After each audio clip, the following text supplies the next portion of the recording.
एक ऐसा बैट्समैन जो अपने पावरफुल स्ट्रोक से दुनिया के किसी भी बॉलर को कुचल देता था।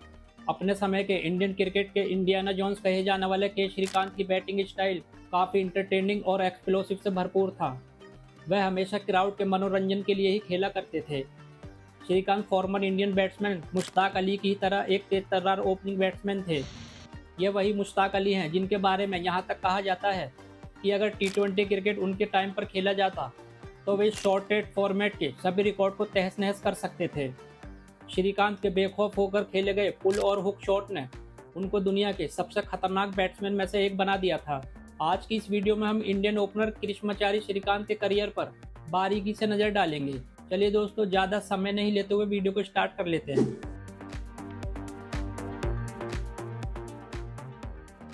इंडियन ओपनर के श्रीकांत हमेशा अटैकिंग मोड में ही खेलते थे। उनकी इसी अटैकिंग बैटिंग के चलते काफ़ी बार ऐसा भी हुआ है जब उनको पार्ट टाइम बॉलर्स ने भी आउट कर दिया था। श्रीकांत की बॉल पर तेज नज़र और एक तेज रिफ्लेक्सिस के चलते सिलेक्टर्स ने साल 1981 में इंग्लैंड के खिलाफ इंटरनेशनल डेब्यू करने का मौका दिया था। तमिलनाडु के एक ब्राह्मण परिवार में 21 दिसंबर 1959 को जन्मे श्रीकांत का इंटरनेशनल डेब्यू बेहद फीका रहा था। वह इंग्लैंड के खिलाफ अपने डेब्यू टेस्ट और ओडीआई में सिर्फ 3 दिन के अंदर ही 2 बार 0 पर आउट हो गए थे।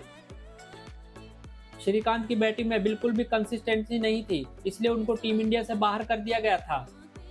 लेकिन 80s के मिडिल तक उनके खेल में एक डिसिप्लिन आ गया था, जिसके बाद वह 1989 तक इंडियन टीम के सबसे फेवरेट ओपनिंग बैट्समैन बने रहे थे। 1983 क्रिकेट वर्ल्ड कप के फाइनल को कौन भूल सकता है, जहां एक एक रन के लिए कड़ा मुकाबला हुआ था, जहां पर बॉलर्स ने बैट्समैन का जीना मुहाल कर दिया था। उस फाइनल मैच में श्रीकांत सबसे ज्यादा रन बनाने वाले बैट्समैन रहे थे। एक्सप्लोसिव बैटिंग से भरपूर श्रीकांत 1985 की वर्ल्ड चैंपियनशिप ट्रॉफी की जीत का भी हिस्सा रहे थे। वह इस टूर्नामेंट में 5 मैच में लगभग 60 की औसत से 238 रन बनाकर टॉप स्कोरर रहे थे, जहां पर इंडियन टीम ने अपने पड़ोसी मुल्क पाकिस्तान को फाइनल में 8 विकेट से हराकर उस ट्रॉफी पर कब्जा किया था। यहाँ तक श्रीकांत को टेस्ट क्रिकेट के बजाय ओडीआई क्रिकेट में ज़्यादा मशहूरी मिली थी। उनके कैरियर में सबसे बड़ा मोड़ साल 1985-86 के ऑस्ट्रेलियाई टूर पर आया था, जहाँ पर उन्होंने वनडे क्रिकेट के स्टाइल में बैटिंग करते हुए 3 टेस्ट की 4 इनिंग्स में 84 के स्ट्राइक रेट से 291 रन ठोक दिए थे। सिडनी टेस्ट में खासकर उन्होंने आग उगली थी, जहाँ पर उन्होंने अपने टेस्ट करियर का पहला शतक लगाया था। यह एक तूफानी 100 था, जहां पर उन्होंने सिर्फ 117 गेंदों में 116 रन ठोक दिए थे। श्रीकांत ने इसी दरमियान kangaroo leg break bowler Bob Holland के ओवर में 4 चौके और 1 छक्के की मदद से ताबड़तोड़ 22 रन बनाए थे। यह ऐसा पहला मौका था जब सिडनी क्रिकेट ग्राउंड पर किसी इंडियन बैट्समैन ने सेंचुरी लगाई थी। इससे पहले इस मैदान पर हाईएस्ट स्कोर सैयद आबिद अली के नाम था, जिन्होंने इंडियन टीम के 1967-68 के टूर के दौरान सिडनी टेस्ट मैच में 81 रन बनाए थे। सिडनी क्रिकेट ग्राउंड पर इससे पहले जहां एक और इंडियन बैट्समैन ने कोई सेंचुरी नहीं लगाई थी, तो वहीं इस टेस्ट मैच में के श्रीकांत, सुनील गावस्कर और महिंदर अमरनाथ ने 3-3 सेंचुरीज ठोककर वहां पर आतिशबाजी की थी। अक्सर अपनी फेलियर बैटिंग के लिए जाने जाती टीम इंडिया का एक वक्त इस मैच में स्कोर 1 विकेट पर 445 रन था। यह 3 टेस्ट मैचों की सीरीज 0-0 पर ड्रॉ रही थी, जहां पर इंडियन ऑलराउंडर कपिल देव और विस्फोटक के श्रीकांत को joint player of the series चुना गया था। इस ग्रेट इंडियन बैट्समैन का अगला शिकार 1987 में इंडियन टूर पर आई पाकिस्तान की टीम बनी थी, जहां पर एक टेस्ट मैच के दौरान उन्होंने 149 गेंद में 123 रन की धुआंधार इनिंग्स खेलकर उसके खतरनाक बॉलिंग के लिए मशहूर बॉलर्स के पसीने छुड़ा दिए थे। अपने होम क्राउड का भरपूर मनोरंजन कराते हुए श्रीकांत ने सुनील गावस्कर के साथ पहले विकेट के लिए 200 रन की पार्टनरशिप की थी। यह उस वक्त तक किसी भी देश की पाकिस्तान के खिलाफ सबसे बड़ी ओपनिंग पार्टनरशिप थी। अपने टेस्ट करियर का हाईएस्ट स्कोर बनाने वाले श्रीकांत का ओडीआई क्रिकेट में भी सबसे बड़ा स्कोर इसी टूर पर पाकिस्तान के खिलाफ आया था। उन्होंने ईडन गार्डन स्टेडियम के डेब्यू मैच में स्पेक्टेटर्स का भरपूर मनोरंजन करते हुए 103 गेंद में शानदार 123 रन की ताबड़तोड़ पारी खेली थी। लेकिन सलीम मलिक के 36 गेंदों में तेज 72 रन ने उनकी इस मेहनत पर पानी फेर दिया था, जहां पर पाकिस्तान ने इस थ्रिल मैच को 3 बॉल्स बाकी रहते 2 विकेट से अपने नाम कर लिया था। Former Indian captain Kapil Dev ने उनके बारे में कहा था, चीका अपने स्ट्रोक से किसी भी बॉलर्स की सांसें रोकने का दम रखता था। मेरे काफ़ी बार मना करने के बावजूद भी वह अपनी ही स्टाइल में बैटिंग करता था। जितना वह मैदान में अटैकिंग मोड में रहता है, असल में वह मैदान से बाहर बेहद मजाकिया है। वह एक प्यारा इंसान है। आपको बताते चलें कि स्विच हिट शॉट को इंग्लैंड के बैट्समैन केविन पीटरसन की वजह से जाना जाता है, लेकिन आपको जानकर हैरानी होगी, इस शॉट को इजाद के श्रीकांत ने ही किया था। 1987 क्रिकेट वर्ल्ड कप के दौरान श्रीकांत ने न्यूजीलैंड के स्पिनर दीपक पटेल की गेंद पर इस शॉट को पहली बार खेला था। बाद में केविन पीटरसन ने इसको अपना ट्रेडमार्क शॉट बनाया था। श्रीकांत अपने पीक पर थे जब जॉन राइट की कैप्टेंसी में साल 1988 में न्यूजीलैंड की टीम भारत आई थी।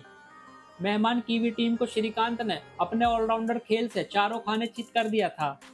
जहां वह एक और इंडियन टीम की 3 टेस्ट मैचों की सीरीज में 2-1 की जीत में 240 रन बनाकर टॉप स्कोरर थे, वहीं दूसरी ओर 4-0 की वनडे जीत में उन्होंने 3 मैचों में 11 विकेट लेकर सभी बॉलर्स को पीछे छोड़ दिया था। विशाखापट्टनम में खेले गए ओडीआई सीरीज के पहले मैच में उन्होंने 70 रन बनाने के अलावा 5 विकेट्स भी ली थी। यह उस वक्त तक ओडीआई क्रिकेट में सिर्फ दूसरा मौका था जब किसी प्लेयर ने एक ही मैच में हाफ सेंचुरी और 5 विकेट्स ली थी। वेस्ट इंडीज के विव रिचर्ड ऐसा करने वाले पहले प्लेयर थे। श्रीकांत के इसी अच्छे खेल की वजह से साल 1989 में उनको इंडियन टीम का कैप्टन बनाकर पाकिस्तान भेजा गया था।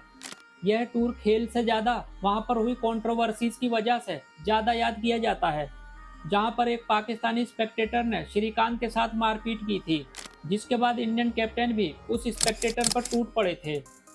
वहीं इसी टूर पर खेले गए एक वनडे मैच में इतना हंगामा हुआ था कि स्पेक्टेटर्स और पुलिस के बीच में एक बड़े पैमाने पर झड़प हुई थी। अगर आपने वह वीडियो नहीं देखा है तो ऊपर आई बटन पर जाकर देख सकते हैं। श्रीकांत की कैप्टेंसी में खेले गए सभी 4 टेस्ट मैच ड्रॉ हुए थे, जबकि ओडीआई क्रिकेट में 13 मैचों में रिकॉर्ड 4-8 था। 90s का दौर आते आते श्रीकांत की फॉर्म लगातार गिर रही थी, यहाँ तक कि उनको टीम से बाहर करके तमिलनाडु के ही बैट्समैन डब्ल्यू.वी. रमन को उनकी जगह टीम में ले लिया गया था। इस विस्फोटक इंडियन बैट्समैन ने ऑस्ट्रेलिया के खिलाफ साल 1992 में अपना आखिरी टेस्ट मैच खेला था, जहां पर उन्होंने 5 कैच लपककर गैर विकेटकीपर के द्वारा सबसे ज़्यादा कैच लपकने का वर्ल्ड रिकॉर्ड कायम किया था। जबकि साल 1992 में साउथ अफ्रीका के खिलाफ उन्होंने अपना आखिरी वनडे मैच खेला था। इस ताबड़तोड़ इंडियन बैट्समैन के नाम एक अनचाहा रिकॉर्ड भी है। श्रीकांत के नाम अपनी पहली 2 इंटरनेशनल इनिंग में 0 पर आउट होने के साथ साथ अपनी लास्ट 2 इंटरनेशनल इनिंग्स में भी 0 पर आउट होने का एक रिकॉर्ड है। श्रीकांत ओडीआई क्रिकेट में 99 रन पर आउट होने वाले पहले इंडियन बैट्समैन बने थे। 1984 में इंग्लैंड के खिलाफ खेले गए एक मैच में इस स्कोर पर उनको माइक गैटिग ने एलबीडब्ल्यू आउट कर दिया था। श्रीकांत ने पावर प्ले के दौरान फील्डर के सर के ऊपर से रन बटोरने की कला क्रिकेट वर्ल्ड को सिखाई थी, जिसको बाद में न्यूजीलैंड के बैट्समैन मार्क ग्रेटबैच और श्रीलंका के सनत जयसूर्या और रोमेश कालुवितरन ने अपना एक मजबूत हथियार बनाया था।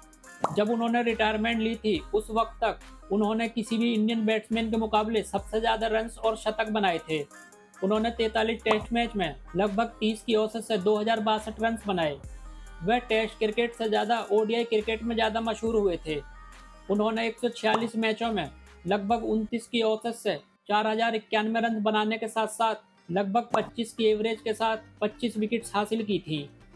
इत्तेफाक से उनका टेस्ट और ओडीआईज में सबसे बड़ा स्कोर 123 रहा था और ये दोनों ही स्कोर साल 1987 में इंडियन टूर पर आई पाकिस्तान की टीम के खिलाफ बनाया था। रिटायरमेंट के बाद श्रीकांत इंडिया ए टीम के कोच भी बने थे। 2008 में उनको आईपीएल की टीम चेन्नई सुपर किंग्स का ब्रांड एम्बेसडर बनाया गया था। 2011 में आईसीसी क्रिकेट वर्ल्ड कप जीतने वाली इंडियन टीम को सिलेक्ट करने वाली कमेटी के वह चीफ थे। श्रीकांत हर फील्ड में माहिर निकले थे, चाहे वह क्रिकेट का मैदान हो, कोच या चीफ सिलेक्टर, उन्होंने हर जगह अपनी छाप छोड़ी थी। आपको यह वीडियो कैसी लगी? वीडियो अगर पसंद आई हो तो प्लीज़ इसको लाइक शेयर जरूर करें, साथ ही चैनल को सब्सक्राइब करके बेल आइकन भी प्रेस कर लें ताकि आपको आने वाली इसी तरह की न्यू वीडियोज़ की नोटिफिकेशन मिलती रहे। वीडियो देखने के लिए आपका बहुत बहुत धन्यवाद।